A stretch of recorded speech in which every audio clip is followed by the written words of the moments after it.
Creatures of the night, y'all know me. I'm always looking for wrestling to talk about. Now, I did talk about the Action Dean 2 show. I talked about it like 2 weeks ago, I believe, or a week ago on Ring of Honor. They did have a promo with Tom Lawler and Josh Woods, and that's how I found out about the show even happening to begin with. And I was just like, look, as soon as I find out when it's coming out or if it's even going to air somewhere, I'll let y'all know so y'all can go ahead and check it out. And it actually came out today. So if you're looking to watch the episode, it is on the Ring of Honor YouTube channel. It's about 2 hour show. Really great show, by the way. They did tape this show on Saturday, the night before the Double or Nothing pay-per-view. So that was in Glendale, Arizona. It was an outdoor event. I actually do like the outdoor events. I think that they're pretty cool. But Arizona, I'm pretty sure it was hot as hell over there that night. But still, people were enjoying some really great live wrestling. So there were some changes made to the card because they did announce a couple of things within Ring of Honor, and also a few matches that were going to be taking place prior to the actual show. And there were a couple of changes that were made right before the show. So we did start off the show with Manders going against Rhino. And Rhino, oh my god, like, what is it? Like, he is like, when I say meaty man, like, this is what I'm looking for. Like, that's what I'm looking for. I like that. He looks amazing. It was great to see Rhino working again with AEW, starting off the show. Thought they had a really great chemistry, really great way to pump up the crowd. The crowd definitely familiar more with Rhino. Rhino has been all over the world wrestling. So a really great way to start off. Rhino ends up taking the win.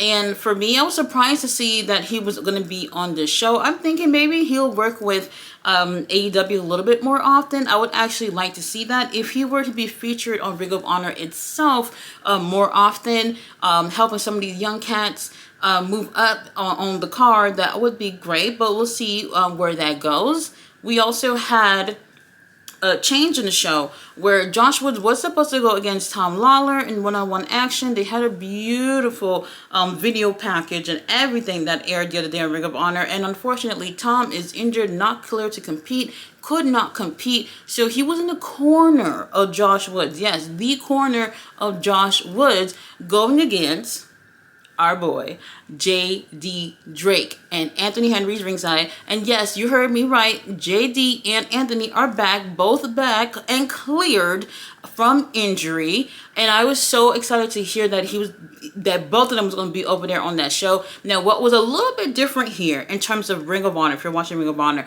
Josh is part of the premier athletes that are always the heels, and in this case, without the premier athletes, he's a baby face, which is so different for what he typically is on Ring of Honor, and JD definitely being that heel alongside with Anthony Henry. This was so good, and JD is just like, hey, I'm back, and I'm going to show y'all that there's a reason why y'all missed me. And oh my god, and Josh Woods too, like, we haven't seen him in action in quite some time, and this is one of my favorite matches of the night. They're really letting y'all know that, hey, we are just warming up, we about to be cooking. Tom, baby, I don't know what you were wearing tonight, but I do appreciate when you wear them booty shorts, and unfortunately we didn't get that tonight, but that's okay. That's neither here or there. What I thought was interesting here, maybe it's going to play out into Ring of Honor as well, was how it's not that JD and Anthony Henry are typically babyface. It's just that Josh, who was never the babyface, was in the situation, and they kept mentioning in commentary about the Pure Championship. And when we think of someone who is worthy of holding the Pure title, Josh Woods is that dude. Y'all know what I'm talking about. He is that dude that can be holding this title. So I like how they're talking about it, and it's kind of teasing me, making me want to see him go for this title. Not just go for the title, a rivalry with Lee Moriarty, who's going to be on the show a little bit later on. So I'm just thinking maybe this is where it's going, since you're mentioning that on commentary.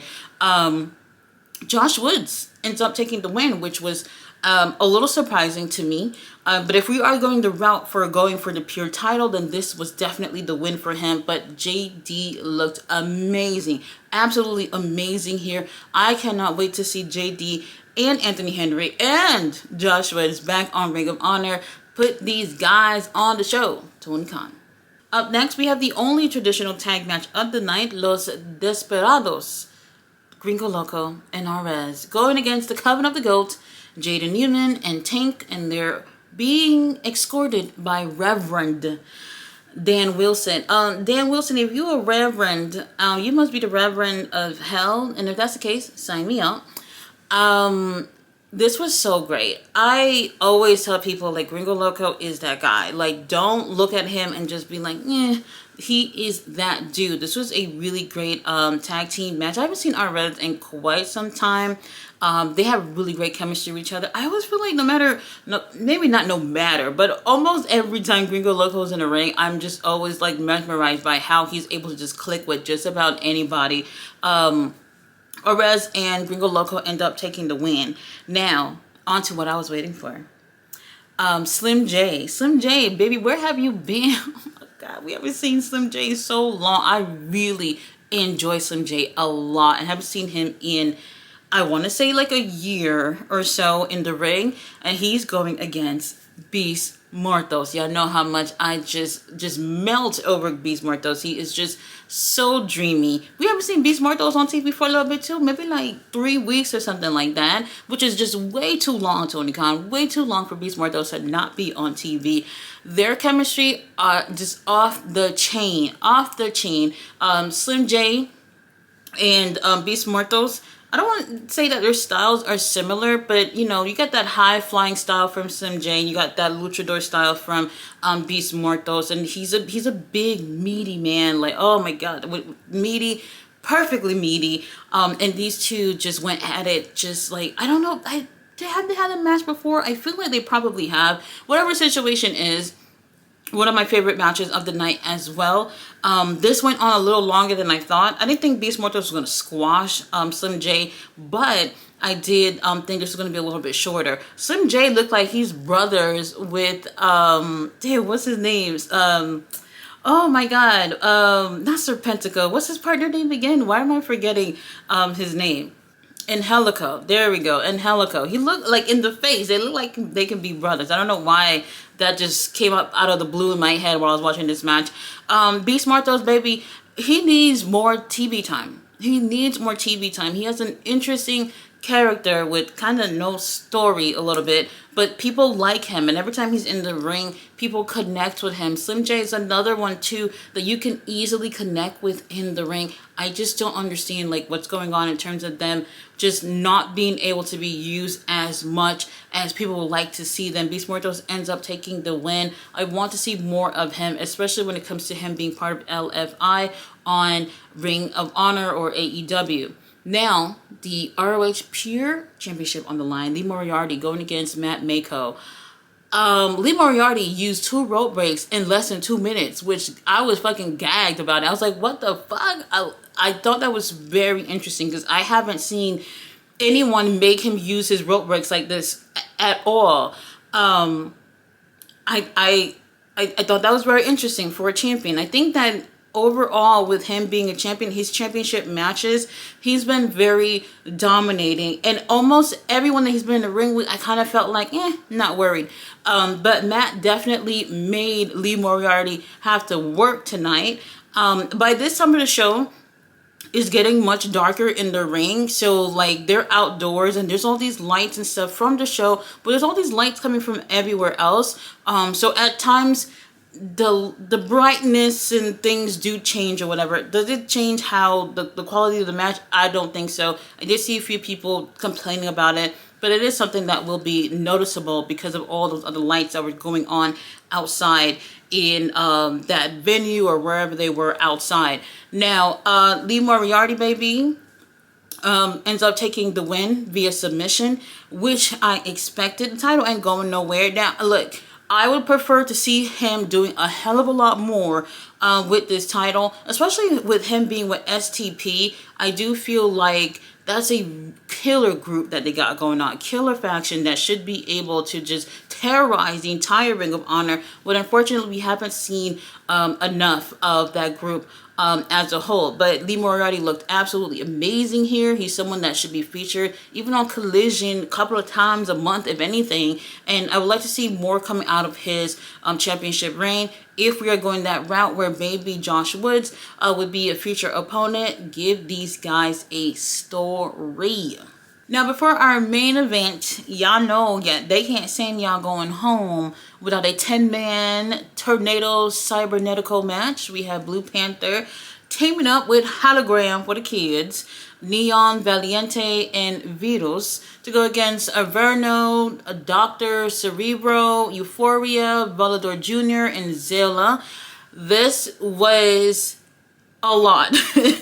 This was a lot in a good way, this is what I keep saying, like with them constantly having these luchadors at these shows, especially from CMLL, like this is the way to go. We are still just a couple of weeks away from Grand Slam Mexico, and with them constantly pushing these guys in front of the American crowd especially, this is a way to really get people to connect more with that luchador style right before we go over to Mexico. So for this match, it is elimination style. So it's 5-on-5 elimination style, and basically the team with the most members at the end ends up winning. I cannot remember the order. I'm not even gonna lie to y'all in terms of those who were eliminated. This is obviously the longest match of the night, but we end up having the last 4 men in the match, Euphoria and Averno, going against Blue Panther and Hologram for the kids.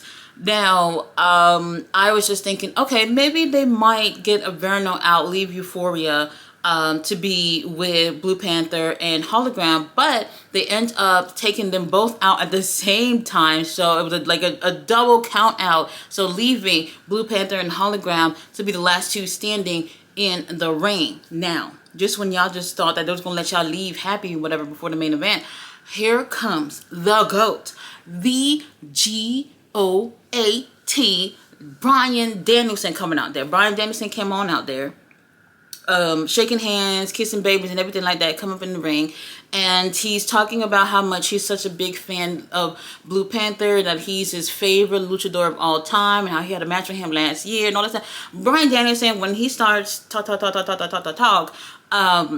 know how that go. Blue Panther was sitting there just like, bruv, I got things to do. How long this gonna be? While Bryan Danielson is talking, and when he mentioned how he said something about I was training.